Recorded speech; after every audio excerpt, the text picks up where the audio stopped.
Good morning everyone. चलिए देखिए इस क्वेश्चंस में, और यहाँ भी क्वेश्चंस काफ़ी बड़ा दिख रहा है, ठीक है। और हाइट एंड डिस्टेंस में तो ये आपको जनरली है ही क्वेश्चंस में। और ये क्वेश्चंस जो है ना बहुत ही सिंपल, अभी तक में सबसे ज़्यादा सिंपल्स ये क्वेश्चंस है। देखिए ये क्वेश्चंस जो है जितना बड़ा है ना, इसका सॉल्यूशन काफ़ी ज़्यादा छोटा होगा, ठीक है। और बहुत ही ईजी चीज़ है, इसको आप ज़रा समझिए ध्यान से। क्वेश्चंस आधा बोर्ड तो मेरा क्वेश्चंस लिखने से ही भर गया। ओके देखिए, from the top of A light house the angle of depression of two ships on the opposite sides of it are observed to be alpha and beta. Alpha and beta यहाँ एक दो angles है, और वो भी angle of depression, ठीक है, angle of depression. देखिए तो जैसे कि यहाँ पे एक लाइट हाउस है ये, ठीक है। तो लाइट हाउस कहाँ होगा? ज़मीन पे खड़ा है, ठीक है। तो सपोज ये ज़मीन है, ठीक है, ये ज़मीन हो गया।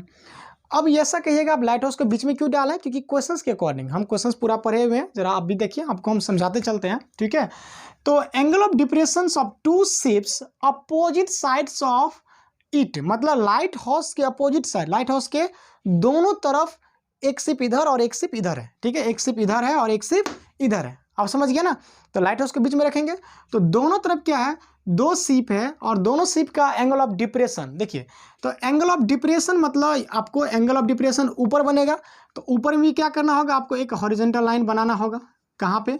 ऊपर में क्या बनाना होगा आपको? एक हॉरिजॉन्टल लाइन, ठीक है। तो ये हॉरिजॉन्टल ग्राउंड के पैरेलल, ठीक है। और यहाँ से क्या होगा, आपको एंगल ऑफ डिप्रेशन बनेगा। तो एंगल ऑफ डिप्रेशन ये हो गया, ठीक है। इसको मानेंगे अल्फा, क्योंकि horizontal line and line of site के बीच में, कि देखिए ऑब्जर्वर पॉइंट अभी यहाँ पे है, क्या है? ऑब्जर्वर पॉइंट ये हो गया। इस पॉइंट को हम ए मान लेते हैं, ये वाला ए पॉइंट से ऑब्जर्व कर रहे हैं। वहाँ पे कोई बैठे हुए हैं जो ऑब्जर्व करते हैं क्या, कि यहाँ पे देखिए, यहाँ जो है आपको एक शिप यहाँ पे है, ठीक है, यहाँ एक शिप है और यहाँ भी एक शिप है। इन दोनों का एंगल ऑफ डिप्रेशन यहाँ पे ऑब्जर्व किया जा रहा है, क्लियर है।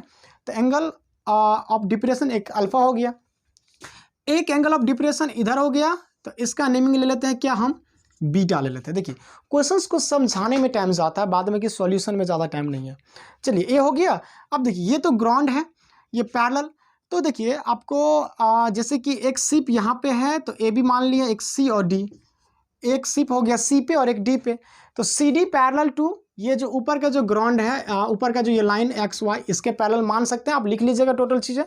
देखिए तो ये AC क्या हो जाएगा, इसका ट्रांसवर्सल, ये जो पैरेलल लाइन हो गया। तो AC अगर ट्रांसवर्सल है तो ये वाला एंगल और ये एंगल आपको हो जाएगा अल्टरनेट इंटीरियर एंगल से, ये हो जाएगा इक्वल अल्फा हो जाएगा, और इधर क्या हो जाएगा, ये हो जाएगा आपको बीटा हो जाएगा, क्लियर। तो एंगल ऑफ डिप्रेशन से हमको एंगल ऑफ एलिवेशन पे यहाँ पहुँच गए, यहाँ पे अल्फा हो गया, ये अल्फा था, ये बीटा है, तो ये बीटा हो गया अल्टरनेट इंटीरियर एंगल को यूज करके, क्योंकि ये दोनों हॉरिजॉन्टल लाइन क्या होगा, पैरेलल होगा, ठीक है। तो ये चीजें आप इतना समझ गया ना। तो बस आपको यहाँ पे लिख लेना है कि let A B the lighthouse, ठीक है। और साथ ही साथ आपको यहाँ पे देखिए कि if the height of the lighthouse, ठीक है, अच्छा लाइट हाउस दो बार लिखा गया है। तो if the height of the lighthouse be H metre, lighthouse का जो हाइट है ना वो कितना दिया हुआ है, एच मीटर दिया हुआ है। A B is equal to H metre given है, ठीक। उसके बाद लाइन ज्वाइनिंग द शिप्स, दोनों शिप्स को लाइन ज्वाइनिंग करने वाला passes through the foot of the lighthouse, उसके लाइट हाउस के फुट से क्या कर रहा है, पास कर रहा है। तो फुट से होकर के पास कर रहा है, वो चीज हम पहले दिखा दिए आपको, ठीक है। So that the distance between the ships, so that the distance between the ship is h into 10 alpha plus 10 beta by 10 alpha into 10 beta metre. मतलब आपको C और D के बीच का डिस्टेंस जो है CD इज इक्वल टू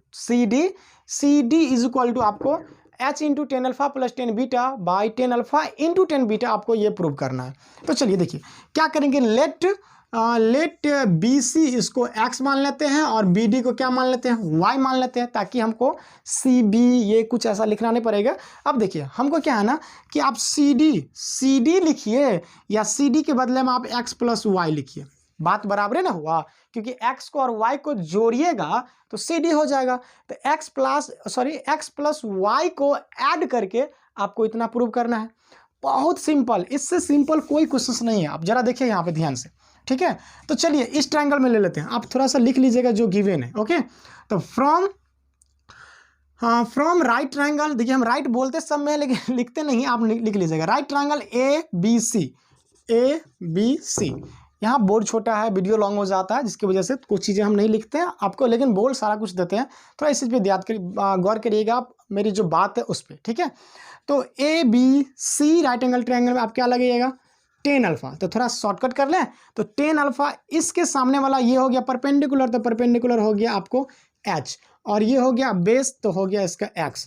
तो x का value निकाल लीजिए, तो x का वैल्यू H/tan अल्फा हो गया।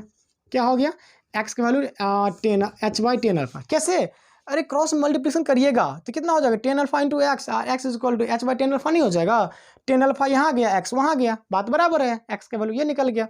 अगेन फ्रॉम ट्राइंगल ABD, इस ट्राइंगल में क्या लगाइएगा आप, tan बीटा। तो इसमें भी हाइट तो परपेंडिकुलर की जगह आपको h ही रहेगा, और बेस में क्या आ जाएगा, y आ जाएगा। यहाँ से y छाटिएगा तो tan बीटा नीचे आ जाएगा, ठीक है। तो y इक्वल टू क्या हो जाएगा, H/tan बीटा। आप देखिए, आप ही कहिएगा सर इससे सिंपल तो कोई क्वेश्चन से नहीं है। आपको क्या लिखना है, hence the distance between the both ships is equal to, CD distance है ना इन दोनों के बीच का, तो दोनों के बीच का डिस्टेंस क्या हो जाएगा, x + y। तो इस चीज़ें लिखने के बाद कहाँ करेंगे, ओके। तो हमको क्या है ना कि डिस्टेंस को पता करना है, प्रूव करना है, तो थोड़ा सा हम इरेज कर लेते हैं। ये CD जो है, CD ही निकालना है हमको, ठीक है।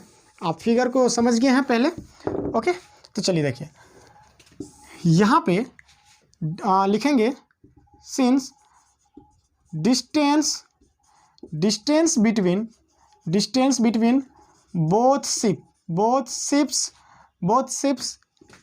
CD इज इक्वल टू, क्योंकि C और D था, एक पॉइंट C पे शिप था पहले, अगर एक शिप कहाँ था, C पे, और दूसरा था D पे, तो CD हो गया वो दोनों के बीच का डिस्टेंस। तो CD निकालने के लिए क्या करेंगे हम, उस CD को हम x + y पार्ट में डिवाइड किए थे, तो x + y था, x + y is equal to, x का वैल्यू कितना है, देखिए या आपको H/tan अल्फा, ठीक है, और फिर y का वैल्यू हो गया H/tan बीटा, ओके। देखिए दोनों में h क्या है, ऊपर में है, तो h कॉमन ले लेते हैं, तो ऊपर से h कॉमन ले लिए, तो यहाँ हो गया 1/tan अल्फा, ठीक है, प्लस 1/tan बीटा। क्लियर है। अब चलिए h इंटू एलसीएम हो जाएगा आपको tan alpha into tan beta, तो tan अल्फा से tan अल्फा कैंसिल आउट हो गया, तो ऊपर हो जाएगा tan बीटा। सिमिलरली यहाँ पे हो जाएगा आपको tan अल्फा, क्या हो गया, tan अल्फा। प्रूव तो हो गया, बस इसको आप थोड़ा सा अच्छा से लिख लीजिए, ऐसे लिख सकते हैं, अल्फ़ा को पहले लिख लीजिए, तो tan alpha plus tan beta by क्या हो जाएगा, tan alpha into tan beta, okay. तो यही चीज़ तो प्रूव करना था। देखिए आपको h into tan alpha plus tan beta by tan alpha into tan beta, okay. तो कितना सिंपल क्वेश्चन था, क्वेश्चन दिखता बहुत बड़ा है, लेकिन उसका डायग्राम आप बना लिए, क्वेश्चन आपसे बन गया, ओके। होप कि आपको ये क्वेश्चन समझ में आ गया होगा। बस इसके नीचे आप इतना लिख दीजिएगा, hence the distance between the both ships are is इतना, ओके। Thank you.